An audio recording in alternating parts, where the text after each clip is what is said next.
I'll see if I can find him for you, okay? Yeah, sure. Oh, wait, hold on. For you. Guy from Surgical Supply, and he wants to talk to you. For Pete's sake, can't anybody else handle it? Dr. Ellen Quartermain here. Dr. Quartermain. Yes. I was wondering if I might observe this morning's surgery with the group. Are you scheduled? It will be a makeup, but that's not a problem. No, I don't think it's a problem. We were just about to discuss the two most critical factors in the removal of a malignant brain tumor. You want to help us out?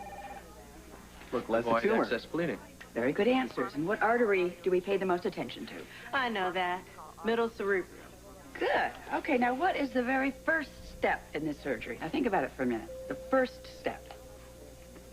Remove the skull bone? Nope. You make the scalp incision. No, wrong again. You want to give it a try? You pull back the flap of skin. How about anesthetizing the patient? Come on, guys. Surgery's going to start soon. Dr. Pierce Dorman's going to lead the team. Yes, admit she's very good. What am I thinking about? Maybe it's time for me to get out of this business once and for all. What are you looking at me like that for?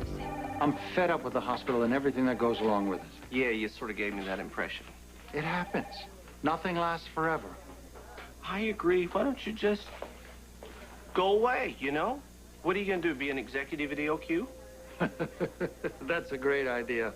I wonder what would destroy me first, my father's abuse or my own unhappiness. Well, why leave it all? Why don't you stay right here if you want to destroy yourself? Which means?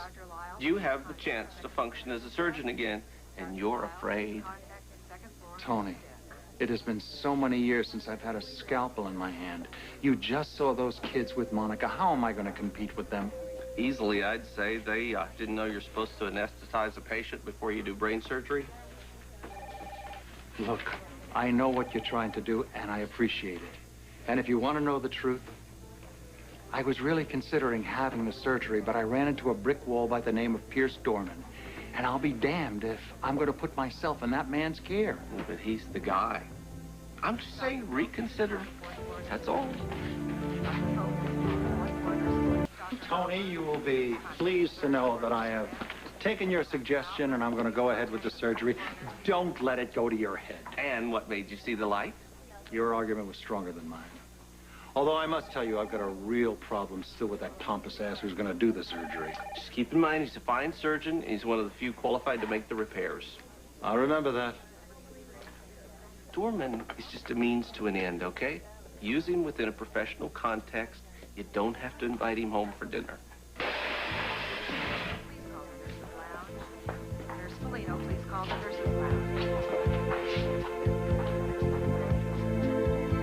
Let it go. He's not worth it. Come on. Dr. Brooks to CICU. Pierce, listen to me. You didn't start the fibrillation. His heart just gave out. It's sad, it's terrible, but it happens. Yeah, well, I won't accept that. There was no reason for him to die.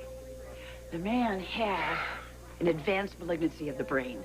I was in that room with you. I watched every move you made. Your work was excellent. But the tumor was an acoustic neuroma. Now, if I hadn't jarred the brainstem and caused the arrhythmia, I would have had him. I was this close. It's not your fault. We've all had patients die on the table. We're not expected to absorb the blame. Death comes with the territory. Dr. Dorman, Mrs. Logan, you did everything you could for Jim, and I appreciate it. I'm so sorry. Oh, don't be. If it weren't for you, he wouldn't have had the last 6 months. And he wouldn't have been able to walk our daughter down the aisle. He was so proud of her. He kept telling me how much he wanted to dance at her wedding. And he did. May God bless you for being the reason that he got his last wish. No, it's all right. It's okay. It's okay. It's okay. It's okay. It's all right. Onward. Onward and upward. We should have our way. I've got to give Emily a call. I was hoping to take her to the 4th of July bash in the park, but I just found out I'm going to be working all day Thursday. What about Emily? Monica will have to take her. By the way, the surgery, right choice. What the hell? He's an egomaniac, but he's a fine surgeon. Obviously better than I even thought he was.